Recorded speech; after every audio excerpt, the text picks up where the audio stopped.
Upcoming जो आ रहे हैं मेगा इवेंट्स, उनके लिए आप क्या समझते हैं कि आपके कॉम्बिनेशन को चेक करने का एक बेहतरीन मौका होगा, और क्या ये सीरीज आपके लिए जो है बैटिंग और बॉलिंग दोनों जो है उसके लिए क्या क्या एक्सपेक्टेशन होगी? Thank you. लास्ट टाइम भी हम श्रीलंका गए थे, काफ़ी चैलेंजिंग कंडीशन थी, लेकिन उसमें यह था कि काफ़ी अच्छा हमने डोमिनेट किया था। लास्ट टाइम भी हम श्रीलंका गए थे, काफ़ी चैलेंजिंग कंडीशन थी, लेकिन उसमें यह था कि काफ़ी अच्छा हमने डोमिनेट किया था। जिस तरह गोल्फ की जो ग्राउंड थी जहाँ पे हमारे मैच हुए थे 2, तो उसमें हमने 350 प्लस चेस किया था। तो थोड़ी कंडीशंस का पता है, और यहाँ पे भी उसी कंडीशंस को सामने रखते हुए हमने प्रैक्टिस की, और कोशिश ये है कि हम अच्छी क्रिकेट खेलें, पॉजिटिव क्रिकेट खेलें, और जो पास में मिस्टेक्स हुई हैं उससे सीखा है, कहाँ हमने और बेहतरी करनी है और कहाँ हम अच्छा कर रहे हैं उसको मज़ीद अच्छा करना है। बाबर, अस्सलाम वालेकुम। वालेकुम सलाम। रिसेंटली पिछले हम देख रहे हैं जिस तरह इंग्लैंड ने ट्रेंड चेंज किया है कि टेस्ट क्रिकेट कैसी खेली जाती है, यहाँ भी ऑब्जर्व किया कि मुख्तलिफ वैराइटीज ऑफ शॉट्स आप लोग सब प्रैक्टिस कर रहे थे। तो क्या आने वाले दिनों में हम ये देखेंगे कि पाकिस्तान टेस्ट टीम भी रन्स बनाने की रफ्तार, जिसको हम बेसबॉल भी कहते हैं, बट ऑफकोर्स बेसबॉल अगर ना 6 के एवरेज से ना खेले, स्ट्राइक रेट से 4, 4.5 के स्ट्राइक रेट से खेले और एग्रेसिव और रिजल्ट ओरिएंटेड मैच की तरफ जाए, कि चाहे आइदर वे हो रिजल्ट, बट रिजल्ट और ड्रॉ अप्रोच टेस्ट क्रिकेट में वो नहीं ला सकता है जो जिस तरह की इंग्लैंड या ऑस्ट्रेलिया भी खेलने लग गया है? देखिए, अप्रोच हमेशा एज अ टीम और एज अ कप्तान यही होती है कि हमने मैच जीतना है, रिजल्ट हमेशा यही होता है कि रिजल्ट आए। हर टीम का अपना माइंडसेट होता है, हर टीम अपने तरीके से खेलती है, और कोशिश यही होती है कि जो हमारी बेस्ट गेम है उसको अप्लाई किया जाए। और जहाँ तक रही बात हर टीम का, देखें उन्होंने अपना एक सेटअप बनाया हुआ, और बाकी टीमें भी जो हैं वो अपने सेटअप के साथ या अपने जो उनकी गेम है उसी तरह से खेल रहे हैं। और जिस तरह हमने गोल्फ में, जिस तरह फॉर एग्जांपल गोल्फ में हमने 360 जो चेज किया वो अपनी गेम के साथ ही किया। और बिल्कुल इस चीज़ में होता है कि कभी कभार आप 3 या 4 के रन रेट से भी खेलते हैं, कभी कभार आपको थोड़ा सा डिफेंसिव भी खेलना पड़ता है। तो वो heat of the moment situation जो रिक्वायर्ड होती है, जो टीम को रिक्वायर्ड होती है, उस हिसाब से आप खेलते हैं। बिल्कुल हर दिन आप सीखते हैं, हर दिन कोशिश करते हैं कि नई चीज़ ऐड करें। अच्छा बाबर, श्रीलंका की जो क्रिकेटिंग कंडीशंस होती हैं बड़ी स्पेसिफिक होती हैं, वो स्पिनर्स को बहुत ज़्यादा, तो उसके लिहाज से आपने कोई खास अपनी प्लानिंग की है? प्लानिंग हर बारी होती है, हर टूवर्स भी होती है, और प्लानिंग बिल्कुल क्योंकि हमारे पास जो वहाँ पे जो हम मैचेस खेले हैं वो उसका हमें एक्सपीरियंस है। और दूसरा देखिए, आतर भी वहाँ के कोच रहे हैं, तो उनसे भी फीडबैक लेंगे कि वो कहाँ, वहाँ की कंडीशंस क्या और बेहतर, उसमें हम कैसे अच्छा खेल सकते हैं और कैसे हम डोमिनेट कर सकते हैं। तो इस पे हम काम कर रहे हैं, प्लानिंग हो रही है, हर प्लेयर उसी तरह से ही प्रैक्टिस कर रहा है, फास्ट बॉलर वैसे ही उस तरह जहाँ वहाँ पर रिक्वायर्ड है लाइन तो लेंथ, तो वो चीज़ वो उसकी प्रैक्टिस कर रहे हैं। बैट्समैन मोस्टली आपको पता है वहाँ पे स्पिनर डोमिनेट करते हैं, विकेट थोड़ा सा स्लो होता है, मैं स्पेशली गोल्फ की बात कर रहा हूँ, तो उस हिसाब से हम प्रिपरेशन कर रहे हैं। बाबर, आपको हज की मुबारक हो, अल्लाह ताला आपको बार बार सादत दे के आप हज पे जाएं। मेरा सवाल ये है कि अगर हम आखिरी 1 साल देख लें, जब आप श्रीलंका से टकराएंगे तो 1 साल हो चुका होगा। इस दौरान हमने 9 मैचेस खेले, सिर्फ 1 विक्ट्री हमें श्रीलंका के खिलाफ मिली। आप मुझसे बेहतर जानते हैं, तो समझते हैं कि पाकिस्तान जीत नहीं पा रहा। अल्लाह करे कि अब आप जा रहे हैं वहाँ पे विक्ट्री मिले, अगर खुदा न खास्ता हम ये सीरीज हाथ से जाती है तो आप गौर करेंगे कि आप कप्तानी किसी और को सौंप दें। अगर हम नहीं जीत पा रहे, मुसलसल 1 साल नहीं जीत पा रहे, तो फिर कप्तानी का भी तो फॉल्ट हो सकता है। बिल्कुल, देखिए जो अगर पास की बात करें, बिल्कुल हमने क्रिकेट अच्छी नहीं खेली इसलिए मैच नहीं जीते। थोड़ा सा अनएक्सपीरियंस थी क्योंकि कुछ इंजरीज की वजह से हम थोड़ा सा लैग किए, क्योंकि जब तक आप 20 आउट नहीं करेंगे तो आप मैच ही नहीं जीतेंगे। और वहाँ पे सीरीज ड्रॉ हुई थी, हारे नहीं थे। इंशाल्लाह इस बार कोशिश करेंगे कि जीतें। और जहाँ तक रही आप कप्तानी की बात कर रहे हैं, मेरे ख्याल से जो मेरा बेस्ट है वो मैं दे रहा हूँ, और ये डिसीजन पीसीबी का है, तो आप ज़्यादा मेरे ख्याल से अगर उनसे पूछें तो ज़्यादा अच्छा वो जवाब दे देंगे आपको।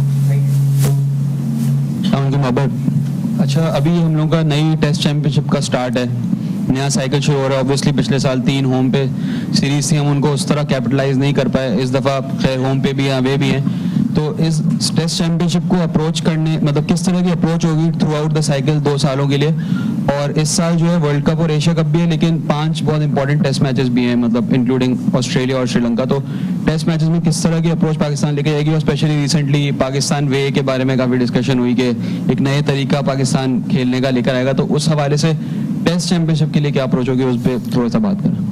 देखिए, जब भी आप कोई भी चैंपियनशिप स्टार्ट करते हैं तो उसमें आप पॉजिटिव चीज़ें को देखते हैं कि पॉजिटिव क्या हमने की थी, और मेन चीज़ ये है कि हम कहाँ लैग किए थे और कहाँ पे हम थोड़ा सा जिसकी वजह से हम अच्छी परफॉर्मेंस नहीं दे पाए, कहाँ पे हम लैग करे, तो वो चीज़ों पे ज़्यादा काम किया।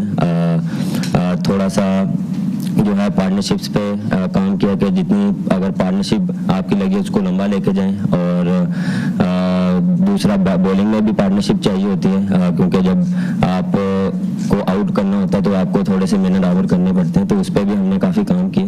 तो बिल्कुल काफ़ी पॉजिटिव है, नया सीज़न स्टार्ट हो रहा है और कोशिश करेंगे कि पॉजिटिव वे में स्टार्ट करें। और बिल्कुल हमारे जो डिस्कशन हुई थी उसमें यह था कि हम जो हमारी गेम है उससे हम 5 या 10% और जो हमारी गेम है उसको एनहेंस करें, उसको और निखारें, कि हम जो मैचेस हैं उसमें जो 3.5 के साथ जाते हैं हम 4 के साथ जाएं और उसको लेके चलें। तो इंशाल्लाह कोशिश करेंगे जो मैच स्टार्ट हो रहे हैं उसमें ये चीज़ अप्लाई करें।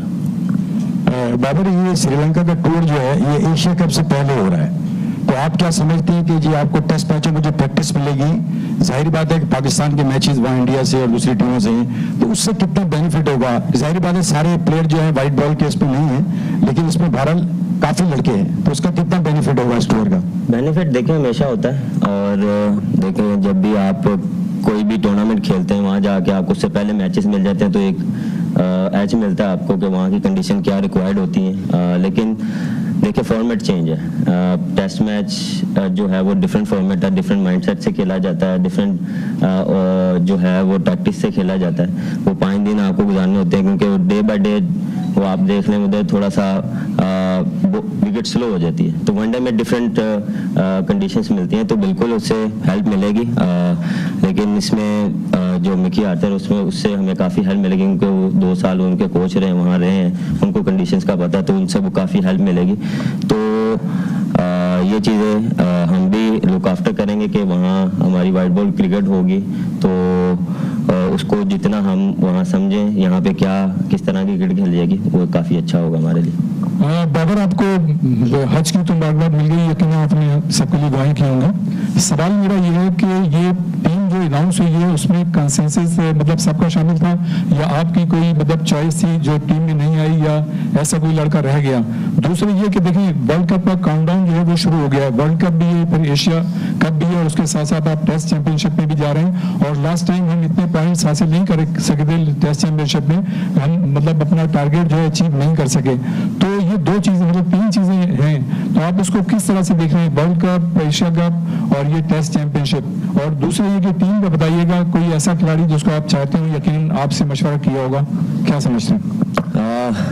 देखिए जहाँ तक सिलेक्शन की बात होती है मैं अपना पॉइंट ऑफ व्यू देता हूँ, और जो मुझे यहाँ टीम के लिए बेस्ट होता है वो मुझे मिलता है, और पीसीबी और सिलेक्शन कमेटी मुझे वो उस पर मुझे बैक करते हैं, और हमेशा मुझे उन्होंने जो मुझे रिक्वायर्ड हुई एज ए कप्तान उन्होंने मुझे सपोर्ट किया, और वही लड़के मुझे दिए। और बिल्कुल देखें सीज़न काफ़ी लंबा है, जिस तरह आपने बात की थी बिग जो टूर्नामेंट्स आ रहे हैं, तो देखें उसके लिए आपको प्रिपरेशन चाहिए होती है, क्योंकि एज अ प्रोफेशनल आप हर चीज़ के लिए रेडी होते हैं, हर कंडीशंस के लिए रेडी होते हैं, और हर कंट्री में जाके खेलने के लिए रेडी होते हैं कि किसी भी टाइम कोई भी सिचुएशन आ सकती है, तो आपको उसके लिए रेडी होना पड़ता है। और मेन चीज़ है माइंडसेट, आप जितना माइंडसेट पॉजिटिव रखेंगे, जितना आप अपने आप को पॉजिटिव रखेंगे, उतनी अच्छी आप परफॉर्मेंस देंगे। और इस टीम में यही है कि हम एक दूसरे को पॉजिटिव वाइब्स देते हैं, पॉजिटिव बात करते हैं, और हमेशा कोशिश करते हैं कि अच्छी क्रिकेट खेलें। अस्सलाम वालेकुम अस्सलाम। अच्छा बाबर, जो दौरा श्रीलंका के लिए जो ट्रेनिंग कैंप्स लगाए गए हैं वो 4 रोज़ा है, ठीक है, और इसके अलावा कुछ प्लेयर्स जो वो चले भी जाएंगे, कल शादी भी है हारिस के, तो क्या आपके ख्याल में इस टूर के लिए 4 दिन ट्रेनिंग कैंप्स इनफ है? मेरे ख्याल से उससे पहले 2 वीक पहले लाहौर में भी कैंप लगा मेरे ख्याल से वो काफ़ी इनफ था। वो मेरे ख्याल से 2 वीक्स का था। वहाँ पे भी प्रिपरेशन हुई है। इवन वहाँ पे रेड बॉल और वाइट बॉल दोनों का हुआ। ये जब टीम अनाउंस हुई तो ये जो 16 प्लेयर्स थे वो आए हैं। वो ऑलरेडी वो प्रैक्टिस करते आ रहे हैं और काफ़ी उन्होंने प्रैक्टिस की। यहाँ पे भी हमें जो है वो 4 दिन इनफ मिले। हम 2 सेशन करें, सुबह में और शाम में, और वहाँ पे भी हमें प्रैक्टिस मैच मिलेगा और टेस्ट मैच स्टार्ट होने से पहले हमें भी 7 से 8 दिन मिलेंगे, तो गुड इनफ है। बाबर, आपने कहा कि ये जो सिलेक्शन हुई है इससे आप मुतमईन है काफ़ी हद तक। अभी क्योंकि चेंजेस आ रही हैं, पता नहीं हारून रशीद होंगे, तो ये बैक टू बैक जो चेंजेस हो रही है बीइंग ए कैप्टन आपके लिए कितना मुश्किल है? कि वर्ल्ड कप ईयर है, एक नई सिलेक्शन कमेटी के साथ बैठना, फिर उनका माइंडसेट समझना, फिर वो नए लड़के बनाना, तो थोड़ा सा डिस्टर्बिंग है बीइंग कैप्टन के इतने ज़्यादा चेंजेस हो रही हैं, शफलिंग हो रही है मैनेजमेंट के अंदर। देखिए, हमारा काम है क्रिकेट खेलना और हम कोशिश करते हैं क्रिकेट पे फोकस किया जाए, क्योंकि हम एज अ टीम हमारा काम है, क्योंकि पूरे साल का शेड्यूल हमारे पास है कि कहाँ कहाँ हमने क्या क्या क्रिकेट खेलनी है, उसके लिए हम उस पर ज़्यादा फोकस करते हैं। लेकिन जो बेस्ट होता है, जो मुझे चाहिए होता है, वो मैं अपना मैसेज कन्वे कर देता हूँ और वो मुझे मिलता है और इस चीज़ों पे ज़्यादा हम फोकस नहीं करते। बाबर, आज हमने देखा सुबह जो है आप रनिंग बिटवीन द विकेट एक कंपटीशन कराया गया तमाम प्लेयर्स के दरमियान, जिसमें आप भी शामिल थे। रिजवान ने वो कंपटीशन जीत लिया, शान दूसरे नंबर पर रहे, तो कितना मतलब आपने एक्साइटेड था आपके लिए और एक्साइटमेंट थी तमाम प्लेयर्स के लिए जो उस मुकाबले में पार्टिसिपेट कर रहे थे। दूसरा ये बता दें कि आपने बॉलिंग कोच मोर्ने मोलकर को कितना मिस किया थ्रू आउट, वो आपके साथ नहीं रहे। जितनी तेज़ी से चीज़ें चेंजेस हो रही हैं और बॉलिंग कोच भी तब्दील हो गए, आपके जो टीम मैनेजमेंट के लोग भी काफ़ी चेंज हो गए, तो किस तरह इसको सेलिब्रेट करेंगे? अब बेसिकली वो कंपटीशन नहीं था, वो ट्रेनिंग थी हमारी और कुछ टेस्ट लिए जा रहे थे।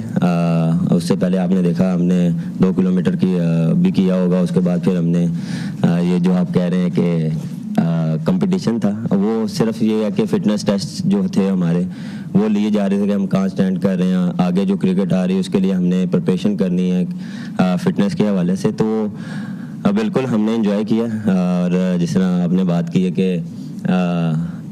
रिजवान जीत गया, मैं मेरे ख्याल से तीसरे चौथे पे ही आया हूँ। और दूसरा आपने क्या कहा था?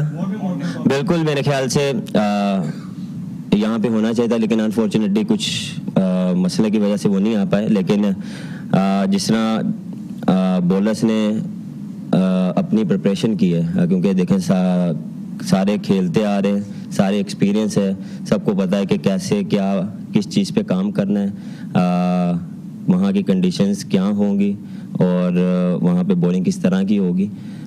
तो मेरे ख्याल से जो हमारी फास्ट बॉलिंग थी उन्होंने उस पर काफ़ी काम किया। अच्छा बाबर, टेस्ट सीरीज़ में हमारे पास 2 विकेट कीपर हैं, रिजवान एज अ नायब कप्तान भी साथ हैं, सरफराज पिछली सीरीज़ के मैन ऑफ द सीरीज़ भी हैं, तो कितना मुश्किल होगा दोनों को सिलेक्ट करना? क्या पहली चॉइस मोहम्मद रिजवान होंगे या फिर आप सरफराज को एज अ बैट्समैन जो है वो फाइनल 11 में शामिल करेंगे? आपको लगता है वो एज अ बैट्समैन खेल सकते हैं? नहीं तो आप उसमें आपकी चॉइस क्या होगी? देखें चॉइस देखिए अभी बताना टू अर्ली है। जिस तरह सैफी भाई ने जिस तरह आपने बात की, लास्ट सीरीज़ बहुत अच्छी खेली। मेरी कोशिश होगी कि मेरी पहली चॉइस वही होंगे, लेकिन कोशिश करेंगे कि वहाँ जाके देखें किस कम्बिनेशन के साथ खेलेंगे, क्या बैटिंग लाइन होगी हमारी, तो कोशिश करूँगी जो बेस्ट 11 होगी उसके साथ जाएंगे। बाबर, नायब कप्तान का प्लेइंग 11 में होना कितना ज़रूरी होता है? क्या एक लाजमी होता है कि वो प्लेइंग 11 का हिस्सा हो, या अगर नहीं है तो उसको प्लेइंग 11 का हिस्सा भी ना हो? Vice captain? हाँ, मेरे ख्याल से ज़रूरी नहीं होता। अगर वाइस कप्तान है तो अगर वो ना खेले तो उसका कोई इफ़ेक्ट नहीं पड़ता। कोशिश होती है कि इस टीम में मेरा मानना ही है जो बेस्ट 11 होती है उसके साथ जाए और जो जिस सिचुएशन जो पोजीशन होती है वो हिसाब से हम देखते हैं कि क्या सूट करता है, तो ये चीज़ मेरे ख्याल से इतनी मैटर नहीं करती। बाबर, सबसे पहले तो आपको आज की बहुत बहुत मुबारक हो और अल्लाह आपको आगे भी नसीब करे। मुजाहिद सोलंकी KTN न्यूज़ से मेरा ताल्लुक़ है। सवाल मेरा ये है कि आपने कहा जब टीम सेलेक्ट होती है तो आपकी राय ली जाती है और आपको जो चाहिए होता है वो आपको दिया जाता है। अगेंस्ट इंग्लैंड हमने देखा जाहिद महमूद ने 2 टेस्ट मैचेस में 12 आउट किए थे, इब्रार ने भी 12 आउट किए थे।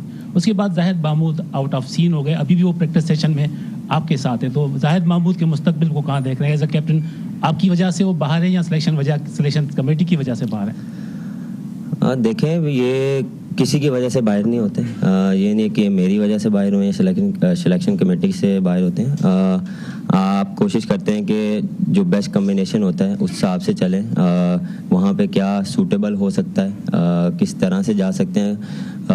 वहाँ पे आपको पता है कि थोड़ा स्पिन को थोड़ा सपोर्ट करता है और हमारे पास 2 ऑलराउंडर हैं जिस तरह सलमान अली आगा, नवाज, नुमान है और अबरार है। तो कोशिश यही होगी कि जो हमारे बेस्ट जो प्लेयर्स होंगे उस हिसाब से जाएं। और ये नहीं होता कि मैं किसी का कैरियर डिसाइड करूं या पीसीबी किसी का कैरियर डिसाइड करे। और ये अप एंड डाउन चीज़ें चलती हैं, लेकिन मेरे ख्याल से जिस तरह वो हार्डवर्क कर रहा है, जिस तरह वो बॉलिंग कर रहा है, तो इंशाल्लाह लुकिंग फॉरवर्ड के वो दोबारा वापस आए। बाबर, हमारी कोचिंग पैनल से कुछ अरसे कबल एक बात हुई थी कि हमारे पास चैंपियन प्लेयर्स तो बहुत हैं मगर चैंपियन टीम नहीं है। एक कोचिंग स्टाफ के मेंबर ने ये बात की थी, तो ये ज़रा अहमियत होती है इसकी। तो हम सब तो होपफुल हैं कि हम सब चैंपियन बनेगी पाकिस्तान टीम। तो इस स्टेटमेंट को आप कैसा देख रहे हैं? दूसरा जो है, आप सिलेक्शन पे बार बार आपसे सवाल ये हो रहा है कि अब एक और नए चेयरमैन आ गए, तो काफ़ी जो माजी के प्लेयर्स हैं वो ये कहते रहे कि जब जब हम टीम से आउट हुए तो हम ज़का अशरफ के पास जाते थे और वो हमारी सिलेक्शन करवा देते थे, थोड़ी सी पॉलिटिकली बैक लिया करते थे। तो अब अगर चेयरमैन आते हैं और इस तरह की बातें होती हैं कि कोई प्लेयर